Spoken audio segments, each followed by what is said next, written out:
ನಮಸ್ಕಾರ ಸ್ನೇಹಿತರೆ. Big boss season 11ರ ಶನಿವಾರದ voting ಅಂದರೆ ಕೊನೆಯ ದಿನದ ಇನ್ನು 1 ಗಂಟೆ ಉಳಿದಿರಬೇಕಾದ್ರೆ ಯಾವ ರೀತಿ ಇದೆ, ಅಂದರೆ 10 ಗಂಟೆಯ ವೋಟಿಂಗ್ ರಿಸಲ್ಟ್ ಯಾವ ರೀತಿ ಇದೆ ಅನ್ನೋ ಸಂಪೂರ್ಣ ಮಾಹಿತಿನ ನಿಮಗೆ ಈ ವಿಡಿಯೋದಲ್ಲಿ ತಿಳಿಸ್ಕೊಡ್ತಿದ್ದೀನಿ.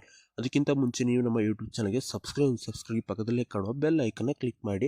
ಈಗಾಗಲೇ ಬೆಳಗ್ಗೆ ನಾನು ತಿಳಿಸಿರೋ ಹಾಗೆ ಇವತ್ತು ಸಿಕ್ಕಾಪಟ್ಟೆ ವೋಟಿಂಗ್ಗಳಂತೂ ಬಂದೇ ಬರುತ್ತೆ. ಯಾಕಪ್ಪ ಅಂದರೆ ತುಂಬ ಚೆನ್ನಾಗಿ ಜನಗಳು ಅವರಿಷ್ಟಪಟ್ಟವರಿಗೆ ವೋಟ್ ಹಾಕ್ತಾನೆ ಇರ್ತಾರೆ ಅಂತ ಹೇಳ್ಬೋದು. ಬೆಳಗ್ಗೆಯ ವೋಟಿಂಗ್ ರಿಸಲ್ಟಿಗೂ ಈಗಿನ 1 ಗಂಟೆ ಉಳಿದಿರಬೇಕಾದ್ರೆ ವೋಟಿಂಗ್ ರಿಸಲ್ಟಿಗೆ ಏನೆಲ್ಲ ವ್ಯತ್ಯಾಸ ಆಗಿದೆ ಅಂತ ನೋಡಿದ್ರೆ, ಇವತ್ತು ಅಂದರೆ ನಿನ್ನೆಗಿಂತ ಹೈಯೆಸ್ಟ್ ವೋಟ್ ಬಂದಿದೆ ಅಂತ ಹೇಳ್ಬೋದು. ಕೇವಲ 3ರಿಂದ 4 ಗಂಟೆಗಳಲ್ಲಿ ಕೋಟ್ಯಾಂತರ ಗಟ್ಟಲೆ ವೋಟಿಂಗ್ ಬಂದಿದೆ ಅಂತ ಹೇಳ್ಬೋದು. ಈಗ ನಾವು ಮೊದಲೇ ಸ್ಥಾನದಿಂದ ನೋಡಿದ್ರೆ ಹನುಮಂತ್ ಅವರಿಗೆ ಈ ದಿನದ 10 ಗಂಟೆಗೆ ಬಂದಿರೋ ವೋಟುಗಳು ಎಷ್ಟು ಅಂತ ನೋಡಿದ್ರೆ, ಇದುವರೆಗೂ ಹನುಮಂತ್ ಅವರಿಗೆ 2ರಿಂದ 3 ಕೋಟಿ ವೋಟ್ ಬರ್ತಿತ್ತು ಅಂತ ಮಾಹಿತಿ ಇತ್ತು. ಆದರೆ ಈಗ ಬೆಳಗ್ಗೆ ಇವತ್ತು ದಿನ ಸ್ಟಾರ್ಟ್ ಆದಾಗಿಂದನೂ ಈಗ ಬರ್ತಿರೋ ಮಾಹಿತಿಯ ಪ್ರಕಾರ 8 ಕೋಟಿಯ ವೋಟ್ ಕ್ರಾಸ್ ಆಗಿದೆ ಇವರಿಗೆ ಅನ್ನೋ ಮಾಹಿತಿಗಳು ಕೂಡ ಕೇಳಿ ಬರ್ತಾ ಇದೆ ಅಂತ ಹೇಳ್ಬೋದು. ಅದಾದ ನಂತರ ನೆಕ್ಸ್ಟ್ 2ನೇ ಸ್ಥಾನದಲ್ಲಿ ಇರುವಂಥ ತ್ರಿವಿಕ್ರಮ್ ಅವರಿಗೆ ಈಗ ಮತ್ತೆ ಹೈಯೆಸ್ಟ್ ವೋಟಿಂಗ್ ಬರ್ತಾ ಇದೆ ಅಂತ ಹೇಳ್ಬೋದು. ಈಗ ಇವತ್ತಿನ ಬೆಳಗ್ಗೆ ಎಷ್ಟು ಬಂದಿತ್ತಪ್ಪ ಅಂದರೆ ತ್ರಿವಿಕ್ರಮ್ಗೆ ಟೋಟಲ್ ವೋಟ್ ಎಷ್ಟಿತ್ತು ಅಂದರೆ 2 ಕೋಟಿ ವೋಟ್ ಇತ್ತು ಅಂತ ಹೇಳ್ಬೋದು. ಹನುಮಂತರಿಗೂ ಮತ್ತು ಇವರಿಗೂ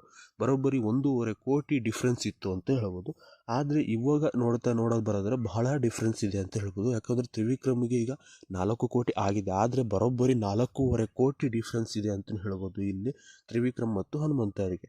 ಮೂರನೇ ಸ್ಥಾನಕ್ಕೆ ಮತ್ತೆ ಉಗ್ರಂ ಮಂಜುವರೆ ಇದ್ದಾರೆ ಅಂತ ಹೇಳೋದು. ಉಗ್ರಂ ಮಂಜುವರಿಗೆ ಬರ್ತಿರೋ ಮಾಹಿತಿಯ ಪ್ರಕಾರ ಈಗಾಗಲೇ 95 ಲಕ್ಷದ ಮೇಲೆ ವೋಟಿಂಗ್ ಬಿದ್ದಿತ್ತು ಅಂತಲೇ ಹೇಳ್ಬೋದು.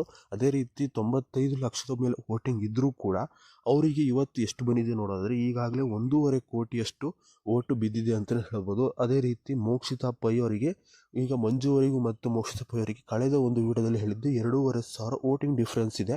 ಅದೇ ರೀತಿ ಇವಾಗ ನೋಡೋದಾದರೆ ಇವಾಗಲೂ ಕೂಡ 1 ಲಕ್ಷ ವೋಟಿಂಗ್ ಡಿಫ್ರೆನ್ಸ್ ಇದೆ ಅಂತ ಹೇಳ್ಬೋದು. ಈಗಾಗಲೇ 1.5 ಕೋಟಿ ಅಂದರೆ ನಾವೀಗ ಅವರಿಗೂ ಇವರಿಗೂ ಬಹಳ ಡಿಫ್ರೆನ್ಸ್ ಇಲ್ಲ ಅಂತಲೇ ಹೇಳ್ಬೋದು. ಇನ್ನು 1 ಗಂಟೆಯಲ್ಲಿ ಯಾರು ಬೇಕಾದರೂ ಆಗ್ಬೋದು ಉಲ್ಟಾ ಪುಲ್ಟಾ ಅಂತ ಹೇಳ್ಬೋದು. ಅದೇ ರೀತಿ 4ನೇ ಸ್ಥಾನದ ಕಡೆ ನೋಡಿದ್ರೆ 4ನೇ ಸ್ಥಾನದಲ್ಲಿ ಭವ್ಯ ಗೌಡರು ಇದ್ದಾರೆ ಅಂತ ಹೇಳ್ಬೋದು. ಭವ್ಯ ಗೌಡರಿಗೆ ಈಗಾಗಲೇ 68 ಲಕ್ಷ ವೋಟುಗಳು ಬಂದಿತ್ತು ಅಂತ ಹೇಳ್ಬೋದು. ಅದೇ ರೀತಿ ಇವತ್ತು ಬೆಳಗ್ಗೆಯಿಂದ ನೋಡಿದ್ರೆ ಈಗಾಗಲೇ 88 ಲಕ್ಷ ವೋಟುಗಳು ಇವರಿಗೆ ಬಂದಿದೆ ಅಂತ ಹೇಳ್ಬೋದು. ಇನ್ನು ರಜತ್ ಅವರ ಕಡೆ ನೋಡಿದ್ರೆ ರಜತ್ ಅವರಿಗೂ ಕೂಡ ಇಲ್ಲಿಯವರೆಗೆ 55ರಿಂದ 60 ಲಕ್ಷ ವೋಟ್ ಬಂದಿತ್ತು.